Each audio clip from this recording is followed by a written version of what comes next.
The very first show of our 2006 season featured conifers. We were talking about these shrubs and trees that produce cones, the cone-bearing plants, the conifers. A lot of them are usually evergreen, and their leaves are needle-like, like pines, or scale-like, like the junipers. Well, later in the spring, we took a look at a lot of the conifers growing around our studio garden in Stillwater and our arboretum. But here, the very last show of the 2006 season, we wanted to show you some more out of the ordinary conifers. So we've come over to Grove to visit with Leonard Miller here at Lendonwood Gardens. Hey Leonard, how you doing? Good, Steve. Good to welcome to Lendonwood Gardens. Thank you. Well, Leonard, you're out here doing some watering late in the year, and there's not a lot growing, so why have you got the water hose out here putting some water out? Well, these plants transpires probably 12 months out of the year, and so they need adequate moisture in the ground all year round. So not like our deciduous plants, which go somewhat dormant, but these plants are active pretty much all year round. So they need adequate soil moisture. Okay, they don't drop their leaves, so they're still transpiring and need that water throughout the wintertime. That's right. Okay, and a lot of people make the mistake of not watering their conifers in the winter? Yes, and another problem that we have is the ground could freeze, which even inhibits the moisture elevation, and so it's a real good idea to water your evergreens before winter. Okay, when it's dry in the winter, water those evergreens. Yeah. Well, Leonard, we've been over here, we've looked at Japanese maples, we've looked at rhododendrons, we've looked at hostas, and even viburnums. But today we want to look at your conifers, and you have quite a collection here. How many would you say you have? About 250 here at Lendonwood, and they've been in the ground about 10 years. So we can see the maturity of some of these plants and realize that, boy, they get some size on them. Okay, good place to come and check out some of these conifers. Yes, in fact, if you're interested in putting some of these in your own home garden, bring a pencil and paper and do an internet search and find these plants. Okay. Well, Leonard, the conifers certainly give us great color in the wintertime, and right over here I see a beautiful Colorado blue spruce. Now that is a specific cultivar. Which one is that? Steve, that is a Colorado blue spruce, a globe-like type called R.H. Montgomery. Okay. And beautiful color, usually year-round. It really doesn't change much, although some say that the new growth is more intense. But right now you can see it's absolutely gorgeous. It is gorgeous. I mean, just a very powdery blue, and not a tree form of the blue spruce, more of a dwarf shrub. Yeah, that's right. Very slow growing. That's probably 30 years old. So wow. You could occupy a space that in your yard that wouldn't take up much room. Okay. Well, right here, this lovely specimen that you were watering when I walked up to you, this is one of the Conifers, or a group of plants known as the false cypress. And which one do we have here, Leonard? That's the weeping Alaskan cedar. It's Nucatensis, Chamaecyparis nucatensis. It's found along the inner passage. If you were going toward Alaska by boat, you would see it on both sides of the islands, and it is the weeping form, which is the more mature form. So the juvenile form, the leaves would be upright, while as the plant matures, it's pendulous. Okay, so in a lot of landscapes, I see the weeping Chamaecyparis nucatensis, and they're pretty small plants. So how do the nurserymen get that mature plant to weep at such a small size? Well, you take the cutting from the top of the tree. Oh, okay. All right. So you just take the vegetative cutting from the older part of the plant. That part that weeps. Okay, that's a good idea. And you have another of this plant, another cultivar that has a little bit of blue in another part of the garden. Not only that, but it has a different shape. It actually is less spreading, more upright, and it's called green arrow because it's just like an arrow, very thin pencil shape, and Okay. everything weeps straight down from that. Okay, beautiful, beautiful group of plants. Well, as we continue with the Chamaecyparis, or the false cypress, we've got a totally different species right here. If you were just a novice and saw this plant, you wouldn't think at all that it was related to this beautiful weeping plant back here. But we do have another Chamaecyparis, or false cypress. Which one is this? Well, Leonard? that's the one from one of the two that we have here from Japan called obtusa, and it comes in many, many different selections or cultivar. These are two dwarf ones, which stay fairly compact, and beautiful evergreen foliage, somewhat lace-like, and we'll be showing some others that are just beautiful plants in the garden. Okay, I love that sculpted look. And with the Chamaecyparis, just like pretty much all of the conifers we plant, well-drained soil important? Yes, and you are going to need to provide them with some direct sun so that they form properly, and then maybe in our climate some afternoon shade to keep them in the more of a cool situation. Okay, no clay soils whatsoever. No, rapid draining soils and adequate soil moisture. Okay, and an organic mulch over the root zone would be a That good keeps idea. the roots cool and retains the moisture. Okay. Well, as we continue with the Chamaecyparis that you have in your collection here, you've got a specimen right here, another species that we haven't seen so far. This is a Chamaecyparis piscifera, Yes. and it's got a sort of a blue look to the foliage. Which one is that? That one is Scarosa intermedia, and it can actually be pruned to any shape that you want. That particular group of plants are also called sawara in the Japanese language, Okay. and extremely hardy, a little bit hardier than the other Chamaecyparis, probably into zone 5. Okay, will this grow into a tree form? It or- will, and of course there's selections for dwarf ones, but we do have some beautiful examples of the sawara cypress here, and on our left, Steve, is one of our signature plants. The thread leaf. Yeah, this is a golden form. It's called golden mops, Okay. and it's sold in the nursery trade as a little bundle of gold Philophyra type foliage.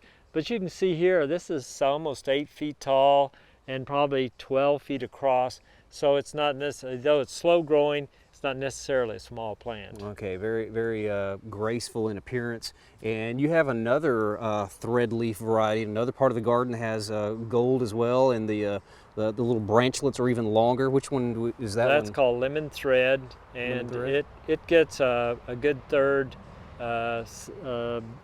bigger, maybe even twice as big. I've actually seen them at planting fields in New York, out on Long Island, about 35 feet tall. Okay, beautiful, beautiful plant. I like the way you've got that positioned in the lawn back there. Well, Leonard, this seems to be even another form or another look in the Chamaecyparis or false cypress group. And I understand that you've got a story behind this plant? Yes, actually in the spring this comes out, it's bright yellow, and many people coming to the garden in the spring will want to know what this is because it's absolutely gorgeous when the new growth comes on it. Difficult to grow plant. This particular variety needs shade and moisture when it's immature, and then as it gets to be a mature plant, it needs more sun. Okay. So the idea is to plant it under a large deciduous tree for the protection, and then cut the tree down. Okay. And that actually happened here because we had a hickory tree that was on the other side of this tree, and it began to lean this way. I was afraid that it might kill some of the plants, and so I had the tree removed, and now this plant is really prospering with more light. And the name of this one, Leonard? That's Nuta novia. Okay, beautiful one. Maybe one of those silver maples or something like that would be a good tree that you could plant near it to cut down later on. Well, as we kind of move along here and look at some more of these beautiful Chamaecyparis, This one also has sort of a sculpted look and a very dense, very attractive conifer. Which one is this, Leonard? This one is Pygmaea oriscens, lace-like foliage and dark green. Makes a great background plant, but it's slow growing. You can see that it's only about 6 feet tall. Okay, I really like the way that looks.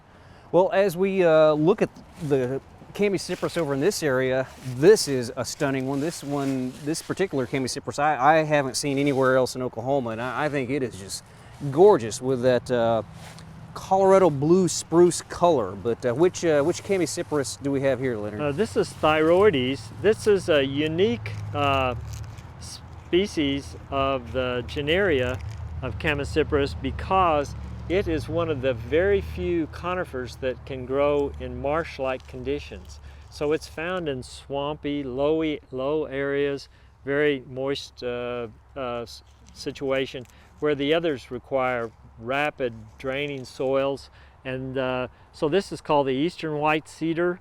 Okay. And you can see it's kind of white, and but it has this beautiful blue color, and this is a sport called blue sport. Okay, a different species, Chamaecyparis thyroides. And how winter hardy is this species, Leonard? Well, it comes from the Atlantic, like zone 6 to, so I think it's very hardy for here in Oklahoma. Okay, well, speaking of a white Chamaecyparis, you have a small shrub-like Chamaecyparis piscifera with a lot of variegation in another part of the garden. Which one is that? That one is the Oreo variegata. It's a very difficult plant to grow, and I thought I would lose it, but it's survived, and very unusual. It has heavy white variegation. Yeah, white variegation. Yeah, it's beautiful. I love that plant. Too bad it's hard to grow. And over in this part of the garden, there's another blue Chamaecyparis. The Boulevard Chamaecyparis, I understand it? Yeah, that's very popular, found in the trade. Boulevard is juvenile foliage, very blue. It's a good substitute for Colorado blue spruce, and easy to grow compared to blue spruce, which does not like our hot climate. Sure. So that plant, the Boulevard, is really a great plant for our climate. Okay, has a very, very unique look to that Chamaecyparis. Well, Leonard, you certainly have a lot of conifers here in your garden. I want to go take a look at several others, but I can't help noticing the beautiful Japanese maples this time of the year, still hanging on to their leaves. And again, you have so many of those, and those are just gorgeous this time of the year as well. Let's go take a look at some more of those conifers.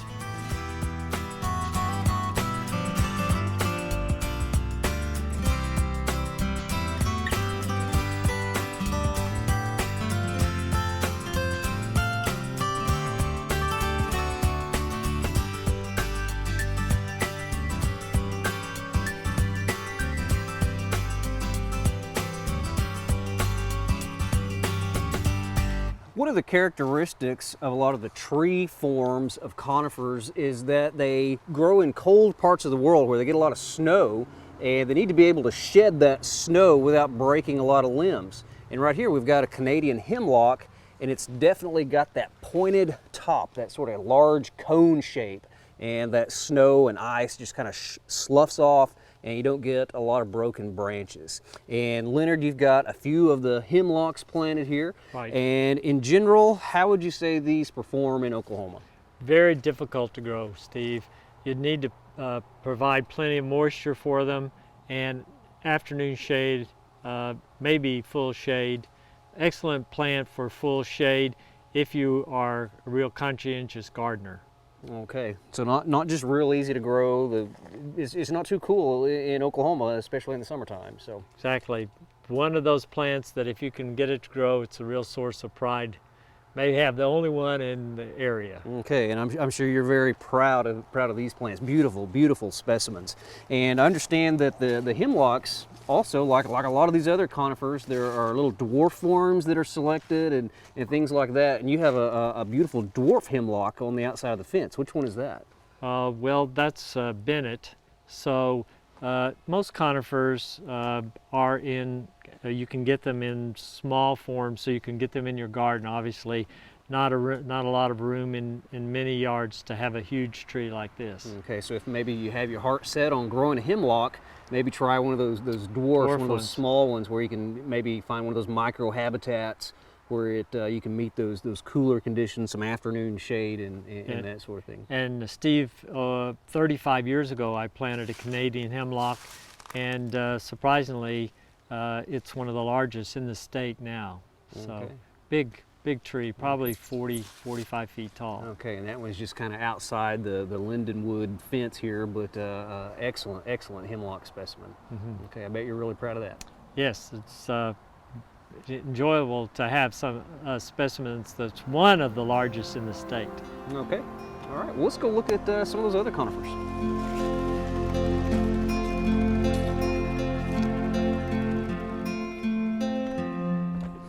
Well, Leonard, one of the really neat features here at Lendonwood is this beautiful structure here, the Japanese pavilion that you've constructed. And I like the way when you come out the east side here, you got this beautiful area with several conifers in a pretty small area. And I like this specimen that you've got right here, beautiful gold-tipped conifer. And which one is this, Leonard? That's a Leland cypress called Gold Rider. It's a very complex hybrid between two of our evergreen plants, and does produce a beautiful gold growth, especially in the spring with the new growth on it. Okay, and does it grow about the same rate as the other Leland No, it's cypress? a little slower growing, Steve, and that fits into smaller gardens. Although you can see now it's probably 15 feet tall after 10 years. So okay, all right. 10-year-old tree. Well, right here we have a plant that I recognize. We had this in our studio garden several years ago when we did a theme garden of silver plants. And this is one of the Arizona cypresses. And which cultivar is this, Leonard? That's blue ice. Wonderful plant, especially in a dry situation. Requires only about 15 inches of rain. But getting established, as you know, you need to probably water them a little bit more. But after they're established, probably not much care. Okay, so a great tree for a dry site. Native to Arizona, yes. You would think it might be. Well, right over here is a beautiful pine, and particularly the trunk on that pine. Which species do we have, Leonard? That is Bungiana, the lace bark pine. Really slow growing plant in my climate here. Older ones, the bark is a little more pronounced. Okay, even a little bit more color. Yes. We saw one of these out in Woodward, Oklahoma at the USDA research station several years ago on our program. Beautiful, beautiful pine. And right here we have the Japanese black pine, and that characteristic dancing or twisted trunk gives you that very unique Asian look in the garden. And how long has this one been here, Leonard? About 10 years. It really helps to prune these to create a even more interesting shape, and the bark on these plants do become more pronounced with age. Okay. Really gives it that old look. Okay. Well, as we stand here, we're sort of dwarfed by a grove of pines in this part of the garden. Which ones are these? These are Japanese, white pines, the strobus, and actually I planted those about 25 years ago. Wow, so these were some of the white pines. The early plantings here. One of the neat things about the white pines is the soft needles. Maybe a little bit harder to grow this plant in central and western part of Oklahoma, but great over here in the east, but very soft needles. Doesn't hurt a bit when you bump into those. You do kind of see a little bit of that whiteness to the needles. Well, Leonard, the pavilion here is made out of wood. What'd you build that out of?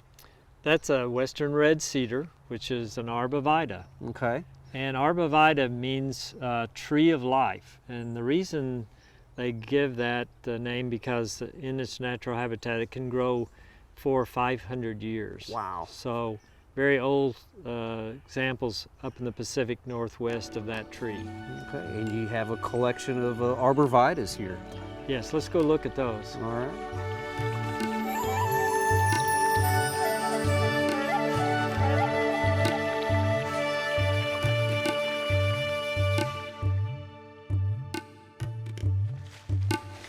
Well, another really neat thing about conifers is that they come in so many different sizes, shapes, and forms, like this narrow, upright, or columnar form of arborvitae. And a lot of people that don't have very much room to garden, maybe an urban residence, and you don't have a lot of space, you can plant some of these plants that don't really branch out, but rather grow straight up. And this arborvitae, Leonard, is which cultivar? It's called emerald. In Europe, it's called chamard. But the really dark green color and very narrow shape, beautiful for your, and slow growing too, great for your backyard. Can create a hedge with it or make it a feature. Okay, great shape in this arborvitae. And right up here we've got another arborvitae, and this is pretty much the same species. Yes, but a different Occidentale. form. Okay. And this one is called sun-kissed, and you can see on one side of the plant where it's more shaded, it's sort of a subtle light green, but on the other side, spectacular yellow foliage, probably the most yellow of all our conifers here. Just if you want an accent in your garden, this is the plant. Okay, beautiful Sun-kissed. Gold color. And here on the south side gets a little bit more of the sun's angle, more time of the year, and it does get a lot more light, get a lot more of that gold with the sun-kissed arborvitae. And this arborvitae is one that I know is very popular right now. And tell us about this one, Leonard. Well, actually it's a hybrid between a Japanese form called Standeshii and our native Thuja plicata, which is comes from the Pacific Northwest, the western red cedar. This particular plant is called green giant and very fast growing, about 3 foot a year, beautiful texture, very fragrant, has a wintergreen fragrance, and as a result of the fragrance, the deer do not eat it. The bagworms seems to stay away, and it's becoming quite popular for hedges or accents in the garden. Okay, and in the National Arboretum where this plant was first created, some of the original plantings there, how tall are those? Well, about 60 feet after 50 years. Okay. Steve. So fairly large plant and can be used for windbreaks, but you do have to water them to get that kind of growth rate. Okay, so a very tall tree and very narrow as well. Well, right back here we've got another arborvitae, and this one's got, looks like a little bit of gold coloration to the foliage. Which cultivar is this, Leonard? Well, that's our Thuja plicata, the arborvitae from the Pacific Northwest. This particular one is called Zabrina. It does have a sort of a yellow cast to it, particularly if, in cooler nights. This one also is fragrant and excellent plant if you have a more protected area and also plenty of moisture. Not an easy plant to grow unless you're in the Pacific Northwest. Okay, and this one's going to be more tree-like or shrub-like? Shrub-like, this particular cultivar, I think 16 feet at maturity, but here you can see it, it's very dense, tend to be a little bit wider, and beautiful wintergreen fragrance. If you snap off that, you can smell that. It's really neat. Neat fragrance. Yeah. All right, so nice large shrub. Well, Leonard, before we go, just want to look across the water feature here, the pond you've got, and that beautiful blue ice Arizona cypress on one side of the pavilion. And then there on the other side, we got the deodar cedar, another beautiful bluish foliaged coniferous evergreen. Leonard, I appreciate the tour, and you have a wonderful collection of conifers here. Thanks a lot. Really appreciate you coming. It's a wonderful day to see this collection. We hope you've enjoyed this classic from the Oklahoma Gardening Vault. Remember, even though these tips and techniques are timeless, there's always something new to learn in the world of gardening. By subscribing to both Oklahoma Gardening and OK Gardening Classics, you'll have access to a wealth of gardening knowledge. both classic and contemporary.